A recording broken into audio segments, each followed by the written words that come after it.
Saudara Kepolisian Daerah Nusa Tenggara Timur menetapkan 2 tersangka dalam perkara kecelakaan KM Putri Sakinah di perairan Manggarai Barat, Nusa Tenggara Timur. Penetapan tersangka dilakukan melalui gelar perkara.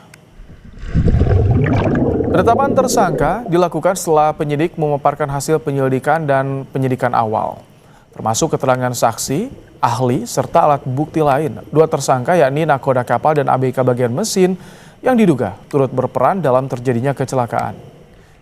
Penyidik Satreskrim Polres Manggarai Barat akan melakukan koordinasi dengan jaksa penuntut umum serta menyusun dan melengkapi berkas perkara.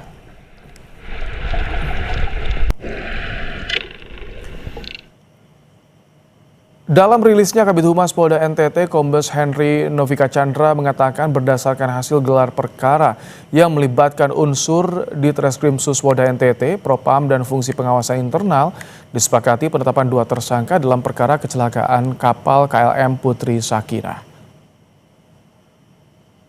Ya, saudara, penyidik juga menilai terdapat unsur kelalaian dalam pengoperasian kapal yang mengakibatkan terjadinya kecelakaan laut dengan korban jiwa.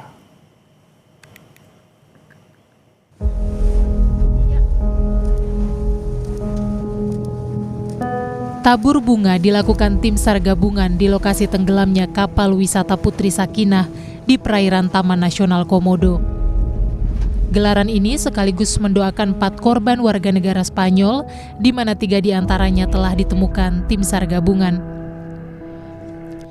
Operasi pencarian 1 turis Spanyol korban KM Sakinah yang tenggelam di Labuan Bajo berakhir dan tim SAR resmi menutup pencarian.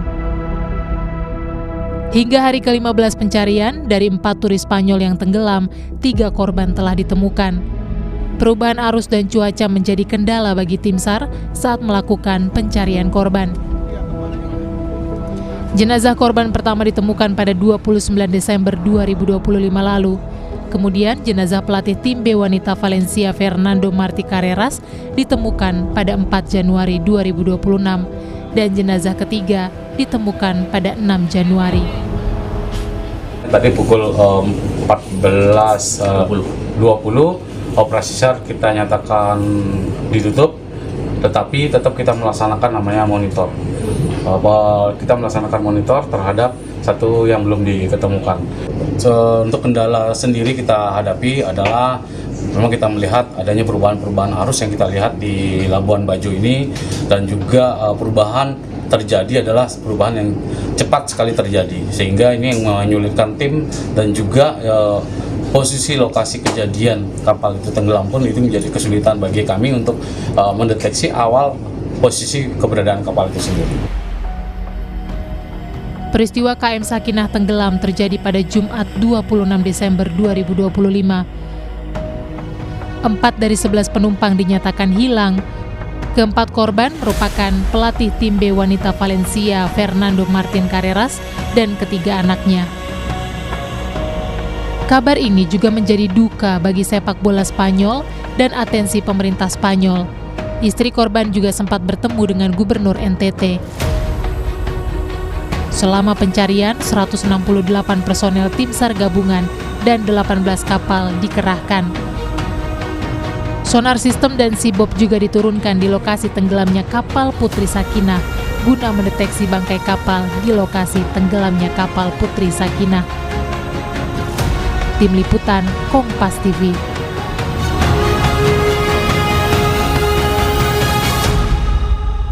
Untuk membahas penetapan tersangka kecelakaan KM Sakinah di Labuan Bajo, kita telah terhubung dengan Kabid Humas Polda NTT Kombes Henry Novika Chandra melalui sambungan telepon. Selamat malam, Pak Kabid. Selamat malam, Mas Ibrahim. Pak Kabid, ini kan 2 orang jadi tersangka. Ini dasar penetapannya apa? Apa bentuk kelalaian yang dilakukan oleh 2 tersangka ini, Pak? Sebelumnya terima kasih, dan kami pertama-tama menyampaikan duka cita yang mendalam kepada keluarga korban, dan ini menjadi pembelajaran bagi kita semua untuk mengutamakan keselamatan sebagai kebutuhan.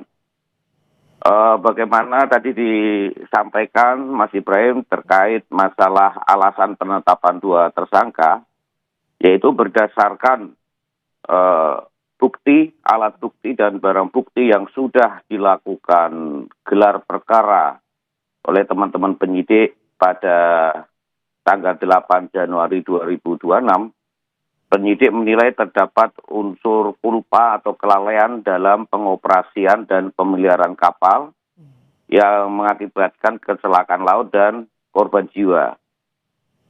Secara khusus terhadap nahkoda inisial L diduga lalai karena pada saat kejadian tidak berada di ruang kemudi sehingga tidak dapat segera mengambil tindakan pengendalian kapal ketika mesin mati dan mendadak di tengah cuaca buruk. Kemudian terhadap KKM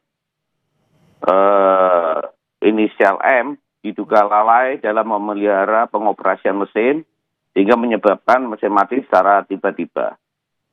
Begitu, Mas Ibrahim. Pak Kabid, kalau kondisi kapalnya sendiri bagaimana? Apakah layak untuk menyeberang?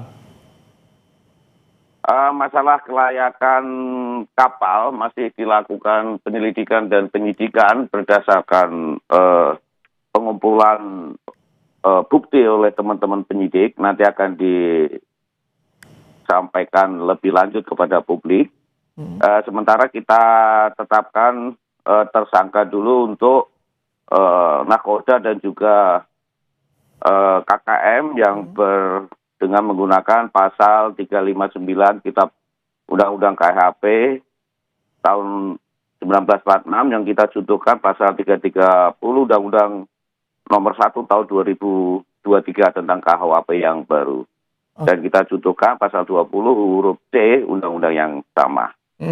Seperti itu, Mas Ibrahim. Kalau saat kejadian, dua tersangka ini apakah ada upaya untuk menyelamatkan para penumpangnya, Pak Kabid? Termasuk ketersediaan life jacket bagaimana di sana?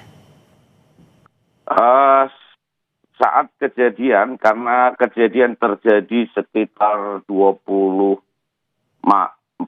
waktu Indonesia Tengah, jadi pada saat itu adalah malam, kemudian juga ada gelombang yang tinggi dan juga gelap. Dari hasil penyelidikan awak kapal termasuk nahkoda yang selamat, mereka terjun langsung di dalam kondisi yang darurat dengan gelombang yang tinggi bawah dan indikasi bahwa keduanya sengaja meninggalkan korban atau tidak berusaha menyelamatkan penumpang. Ini masih kita dalami karena memang pada saat itu situasi sangat sulit dan kaotik. Sehingga teman-teman penyidik fokus sementara terhadap pada dugaan kulpa atau kelalaian sebelum terjadinya eksiden. Begitu, Mas Ibrahim. Kalau kedepannya apakah hanya fokus di dua tersangka ini atau akan ada pemeriksaan lain seperti memeriksa juga pemilik kapal, Pak Kabid?